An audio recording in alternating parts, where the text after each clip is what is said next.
Hello friends, my name is Manoj Sharma. Welcome to Edutech Experts. और Edutech Experts में मैं उसी सीरीज की एक और वीडियो लेकर आया हूं जिसमें मैंने आपको कहा था कि मैं आपको हाइब्रिड क्लासरूम सेटअप्स में और स्टूडियो सेटअप्स में आपको हेल्प करूंगा कि कौन कौन से कैमराज, माइक और सारी चीजें अवेलेबल है। यानी मैं आपको प्रो बनाने की कोशिश करूंगा। अभी आज जो मैं आपको एक प्रोडक्ट का रिव्यू देने वाला हूँ या एक प्रोडक्ट के बारे में बताने वाला हूँ, वो है इवोटा का 4K कैमरा जिससे मैं रिकॉर्डिंग कर रहा हूँ।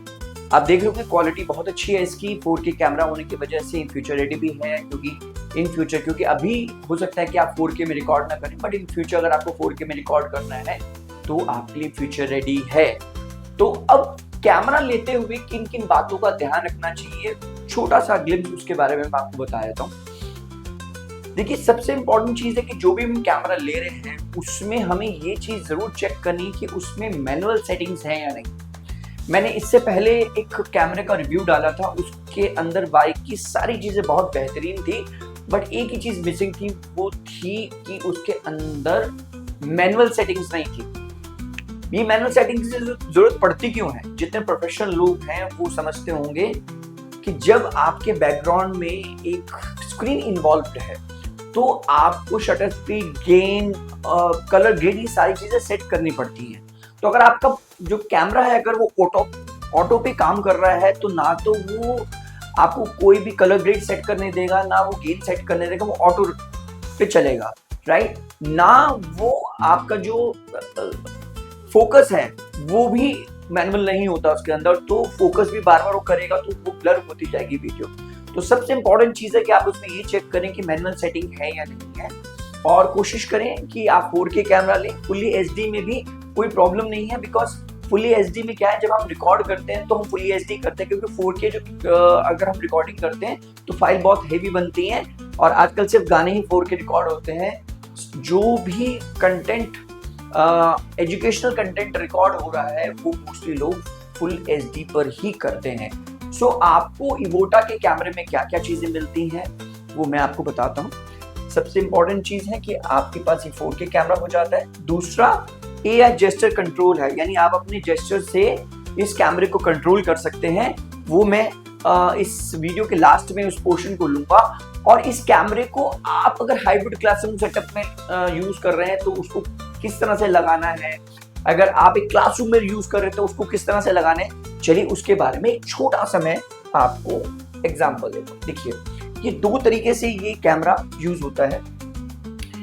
ये वाला जो पोर्शन है जहां वॉल माउंट हमने लिखा हुआ है, अगर आप इस कैमरे को सामने दीवार पर, जैसे मैंने अभी यूज कर रहा हूं, मैंने अपने सामने दीवार पर इस कैमरे को इस स्टैंड की मदद से लगाया हुआ है और ये कैमरा इस तरह से हैंग है, राइट?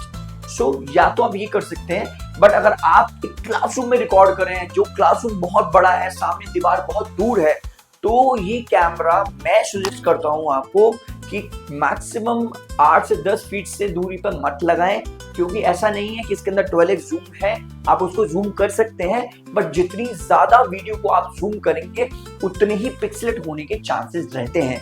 तो इसलिए कोशिश करें 8-10 फीट की दूरी पर ही इस कैमरे को लगाएं। तो अगर आपका क्लासरूम बहुत बड़ा है तो आपके पास क्या ऑप्शन है इस कैमरे को लगाने के, तो आपको फिर इस तरह का एक स्टैंड चाहिए जिसको हम रूफ स्टैंड बोलते हैं, राइट? इस रूफ स्टैंड में कैमरा आपका इस तरह से उल्टा लगेगा और इसको फिर हम बाद में रोटेट कर देते हैं तो कैमरा आपको इमेज सीधी ही देगा, उसमें आपको चिंता करने की जरूरत नहीं है। इससे इस तरह की एक केबल निकलेगी, जो केबल आपके डेस्कटॉप में या लैपटॉप में जाएगी, और वो केबल 10 मीटर की भी आती है, 15 मीटर की भी आती है, बट मैं जो आपको रिकमेंड करूंगा, अब 10 मीटर से कोशिश करिए कि 10 मीटर के अंदर ही आपका काम हो जाए, नहीं तो फिर आपको केबल बहुत एक्सपेंसिव लेनी पड़ेगी, जहां 15 मीटर 20 मीटर की रेंज की लंबाई में भी आपको वो ग्लिच ना दे, या उसमें जो कनेक्शन लॉस है या उसके अंदर डेटा लॉस का प्रॉब्लम ना हो। 10 मीटर में आपको ये प्रॉब्लम होगी, हाई एंड केबल आपको चाहिए होगी, वो केबल भी आपको इसके साथ मिल जाती है, जो हम आपको प्रोवाइड करा देते हैं, और जो भी आप जिससे भी आप स्टूडियो सेटअप कराएंगे वो भी आपको प्रोवाइड कराएंगे, बशर्ते केबल अच्छी होगी तो आपको सिग्नल लॉस की प्रॉब्लम नहीं आएगी। जो आपने कभी नोटिस किया होगा, कई वीडियोस में बीच में वीडियो अटक जाती है या वीडियो लॉस हो जाती है, वो इसी वजह से होता है कि जो केबल है वो अच्छी नहीं होती है, राइट? अब बात करते हैं कि इस कैमरा के साथ में जब आपको मोशन कंट्रोल करना है, देखिए मोशन कंट्रोल नॉर्मली एक अच्छा फीचर है जब आप सिर्फ बातें कर रहे हैं, आप कुछ लिख नहीं रहे हैं, तो आप जहां जहां आप घूमेंगे वहां वो कैमरा आपको फॉलो करेगा और अपने हैंड के जेस्चर से आप इस कैमरे को कंट्रोल कर सकते हैं। वो कैसे करना है मैं आपको बताता हूं। आप अपनी स्क्रीन पे देखिए, हम इस कैमरे की सेटिंग्स में जाएंगे, मेन्यू के ऑप्शन में जाएंगे, मेन्यू के ऑप्शन में जाएंगे, फुल स्क्रीन पे एक बार हम इसको ले लेते हैं। इसको मेन्यू के ऑप्शन में जाने के बाद में फिर उसके बाद हम जाएंगे एआई मोड के अंदर। राइट, अच्छा मैं एआई मोड से समझाने से पहले आपको बता दो, इसको बोलते हैं मैनुअल सेटिंग्स, यानी सारी सेटिंग्स आप इसमें कर सकते हैं। आप अपना एक्सपोजर इसमें सेट कर सकते हैं। देखिए हमने एक्सपोजर सेट किया हुआ, एक्सपोजर आप सेट कर सकते हैं, गेन सेट कर सकते हैं, शटर स्पीड सेट कर सकते हैं, ऐसे ही कलर ग्रेड भी आप इसमें सेट कर सकते हैं और बहुत सारी इसमें मैनुअल सेटिंग्स के ऑप्शन मिल जाते हैं, जिसमें से एक ऑप्शन और है जो है एआई मोड। सॉरी, मैं इसको एआई मोड पे सेट करता हूँ। सो एआई मोड पे अब आपको इसमें दो चीजें मिलती हैं। ट्रैक मोड, यानी अगर आप चाहते हैं कि आपका कैमरा आपको ट्रैक करे तो आपको ट्रैक मोड ऑन करना पड़ेगा, जिसको मैं अभी ऑन कर देता हूँ। सो अब हम एआई मोड पे क्लिक करेंगे और ये फ्रेम पे नहीं, हमें चाहिए ये ट्रैक कर रही है कि हमें ट्रैक करे, और उसके बाद हम जेस्चर कंट्रोल को भी ऑन कर देते हैं। राइट, अब किस तरह के ये जेस्चर कंट्रोल होगा और किस तरह के आपके एक्शंस को ये रिकॉग्नाइज करेगा। सबसे पहला स्टेप, अगर आप चाहते हैं कि ये आपको फॉलो करें, आप ही के ऊपर फोकस रखें, तो आपको इस तरह से करना है। अब आप देखिए आ गया होगा आपके स्क्रीन पे सिंगल ट्रैकिंग। सो अब मैं कहीं भी मूव करूंगा तो ये कैमरा मुझे ट्रैक करेगा। राइट, ठीक है, और मैं अगर इसको रोकना चाहता हूं तो मैं इस तरह से इसको रोक सकता हूं। राइट, अब मैं चाहता हूं कि ये मुझे जूम कर ले। अब ये फ्रेम ज्यादा सेट नहीं हो पा रहा, कोई बात नहीं, मैं इस पे ज्यादा टेक्निकल में नहीं जाएंगे। अगर अब मुझे इसको जूम करना है तो देखिए इस तरह से मैं रखूंगा तो ये जूम करता चलेगा, और जब मुझे स्टॉप करना है इसको ऐसे स्टॉप कर सकता हूँ। राइट, अगर अब मुझे चाहिए कि ये जूम आउट कर ले तो इस तरह से मुट्ठी में बनाऊंगा, और जहां मुझे इसको जूम आउट रोकना है उस तरह से रोक दूं। राइट, सो ये फर्स्ट आपका क्या हुआ, इस तरह से मैंने किया, मुझे इसने रिकॉग्नाइज कर लिया, ट्रैक करने लग गया। इस तरह से आपका जूम इन जूम आउट हो गया। इसको मैं रोक देता हूँ। इस तरह से मुझे ये जूम करेगा और इस तरह से मुझे जूम आउट करेगा। राइट, ये हो गए 3 पोर्शन, और चौथा स्टॉप करने के लिए। और लास्ट है, अगर आप चाहते हैं पूरी सेटिंग को रीसेट कर दे, राइट, सो इस तरह से थंब अप करेंगे तो ये बिल्कुल रीसेट कर देगा जैसे भी हो गया। राइट, तो अब मैं इसको दोबारा एडजस्ट करना चाहता हूं तो मैं क्या करूंगा, इस तरह से इसको जूम करूंगा, ये पूरा जूम ले गया इसने। राइट, और मैं इस तरह से इसको स्टॉप कर देता हूं। सो अच्छा, बहुत ही बढ़िया ऑप्शन है। आप एआई जैसे से एआई आने से आपके पास एक फ्रीडम हो जाती है कि आपको रिमोट की जरूरत नहीं है, आप रिमोट से इसको सेट कर सकते हैं। जो लोग अभी तक कैमकॉर्डर यूज कर रहे हैं, हम पहले जब ये कोविड के टाइम आया था तब हम भी कैमकॉर्डर यूज करते थे, बट उसमें 2-3 लिमिटेशंस थी। एक तो आप रिमोट से इसको कंट्रोल नहीं कर पाते थे, और उसके अंदर प्रीसेट्स भी नहीं होते थे। प्रीसेट का मतलब ये है कि अगर आप चाहते हैं कि आप 3-4 तरह के फ्रेम्स पहले से सेट करके रख लें, जैसे अभी मैंने इसको जूम ज्यादा कर लिया, इससे पहले सिर्फ फ्रेम टू फ्रेम मैच हो रहा था, तो ये सारी चीजें आप चाहते हैं कि उस तरह से ले लें। मैं इसका अभी ये ट्रैकिंग ऑफ कर देता हूं, तो मुझे अगर ट्रैकिंग यहाँ से ऑफ करना है तो मैं एआई के अंदर दोबारा से जाऊंगा और इसको मैं अभी ऑफ कर देते हैं। राइट, और इसको हम यहाँ से नीचे से इसको भी हम ऑफ कर देते हैं, सो दैट ये वीडियो जो है इधर उधर ना जाए, कोई फोकस करे।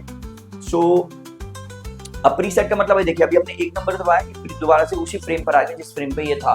तो इस तरह से आप प्रीसेट्स बना सकते हैं। जैसे मान लीजिए आपने फ्रेम टू फ्रेम बना लिया, एक आपने प्रीसेट बना लिया जिसमें आप सिर्फ अपने चेहरे को फोकस कर रहे हैं, तो उसमें क्या है कि इस रिमोट के अंदर आपके पास ये 1, 2, 3 होते हैं। अब मान लीजिए मुझे दूसरा, क्योंकि थोड़ा सा मैं वीडियो को लंबा इसलिए कर रहा हूं ताकि आपको कंप्लीट नॉलेज मिल जाए। अब मैं मान लीजिए चाहता हूं कि मैं अपने आप को पूरा फोकस कर लूं, और अब मुझे प्रीसेट बनाना है दूसरा, तो मैं क्या करूंगा, आप रिमोट पे ये प्रीसेट का बटन होता है, मैं आपको थोड़ा सा आगे से दिखाने की कोशिश करता हूं। शायद आपको नहीं दिख रहा होगा, फोकस मुझे ले रहा है। तो ये प्रीसेट के, हम यहाँ से प्रीसेट दबाएंगे। आप अपनी स्क्रीन पे देखिए प्रीसेट का ऑप्शन दबाएंगे। उसके बाद मैं मान लीजिए 2 नंबर पे इसको प्रीसेट करना चाहता हूँ, तो मैंने लॉन्ग प्रेस किया, आपने देखा होगा स्क्रीन पे आपके सेट 2 आ गया, राइट। सो मैं दोबारा से 1 दबाता हूँ, मेरा प्रीसेट 1 था, उसको मैं दबाता हूँ तो इसने क्या किया, फ्रेम टू फ्रेम ले गया। अब मैं प्रीसेट 2 दबाता हूँ तो इसे ऑटोमेटिकली उसी फ्रेम पे ले आएगा जिस फ्रेम पे मैंने इसको छोड़ा था। तो ये ऑप्शन आपको कैमकॉर्डर्स में नहीं मिलते थे। और 360 डिग्री रोटेट करता है ये कैमरा, तो आप अपने रिमोट से इसको कंट्रोल कर सकते हैं और ये आपको फॉलो करेगा, 360 डिग्री आपको फॉलो करेगा। ये सब चीजें कैमकॉर्डर्स में नहीं थी। और इस क्वालिटी के कैमकॉर्डर्स काफी एक्सपेंसिव आते थे, चाहे वो सोनी के कैमरे हो, चाहे वो XA11 कैमरा कैनन का हो, चाहे सोनी का MC88 कैमरा हो या Z90 कैमरा, बहुत एक्सपेंसिव कैमरास होते थे। और उसके अंदर एक लिमिटेशन और थी कि आपको कैप्चर कार्ड भी लगाना पड़ता था। और एक अच्छा कैप्चर कार्ड जो है वो 17 से 18 हजार पे मिनिमम में आता था, एवर मीडिया का जो हम लगाते थे, जिसकी जरूरत आपको इस कैमरे के अंदर नहीं है। तो कैमकॉर्डर में और PTZ कैमरा में आप मेजरली 2-3 मेजर आपके खर्चे बच जाते हैं। एक तो PTZ कैमरा जो है वो कैमकॉर्डर से काफी लो कॉस्ट में पड़ता है, प्लस इसके साथ आपको नहीं यूज करना पड़ता कैप्चर कार्ड, जो कैप्चर कार्ड भी आपके 17 से 18 हजार में बचाता है। तो जो लोग हमारे साथ पहले जुड़े थे उनको भी पता है कि हमने उनको जो कैमरेज लगाए थे तो उसके साथ कैप्चर कार्ड भी लगाना जरूरत पड़ी थी। ये बात हमें 1-2 साल पहले की करें, अभी 6-8 महीने से सभी लोग PTZ कैमरा पे शिफ्ट हो गए हैं, क्योंकि इसके अंदर प्रीसेट होने की वजह से और आपके हाथ में रिमोट कंट्रोल में सारे ऑप्शन आने की वजह से आप यूजर फ्रेंडली हो गए। आपको किसी भी कैमरामैन को रखने की जरूरत नहीं है, राइट। सो मुझे लगता है कि बहुत ही बढ़िया प्रोडक्ट है। इवोटा प्राइस वाइज भी आपको इकोनॉमिकल पड़ेगा in compare to other brands. और अगर आप बिल्कुल लोकल ब्रांड में जाते हैं, नॉन ब्रांड में आप मत जाइए, कल को आपको सर्विसेज में प्रॉब्लम आएगी। आई विल रिकमेंड इवोटा है। मैं बीच में आपको एक मैक्सअप के कैमरे का भी रिव्यू दूंगा। दोनों का जो क्वालिटी है और फैक्ट्री जो है वो सेम है, तो उसमें ऐसी कोई प्रॉब्लम नहीं है। तो आप इस कैमरे को बिल्कुल कंसिडर कर सकते हैं। और इसकी प्राइसिंग के बारे में और स्टूडियो सेटअप के बारे में अगर आपको और कोई इन्फॉर्मेशन चाहिए तो आप नीचे दिए हुए नंबर पर फोन कर सकते हैं, और मैं आने वाली वीडियोस में आपको और कैमरे के बारे में भी नॉलेज दूंगा। अब इस कैमरे को हमारे को OBS में कैसे सेट करना है वो नेक्स्ट वीडियो आने वाली है। तो अगर आप वो वीडियो देखना चाहते हैं कि इस कैमरे को कैसे सेट करें, क्योंकि प्रॉब्लम क्या है कि हमारे पास रिक्वायरमेंट जो है बहुत दूर लोकेशन से आती हैं। कई बार लोग सिर्फ कैमरा चाहते हैं तो उनको पता नहीं होता कि सेटअप कैसे करना है। तो नेक्स्ट वीडियो में आपको बताऊंगा इस कैमरे का फुल सेटअप आपको OBS में कैसे करना है, क्या रेजोल्यूशन पे इसको सेट करना है, अगर आप इसको रूफ पे लगाना चाहते हो तो उसको कैसे लगाना है, अगर आप इसको दीवार पे लगाना चाहते हो तो कैसे लगाना है, इसके लिए मैं अलग से एक वीडियो बनाऊंगा।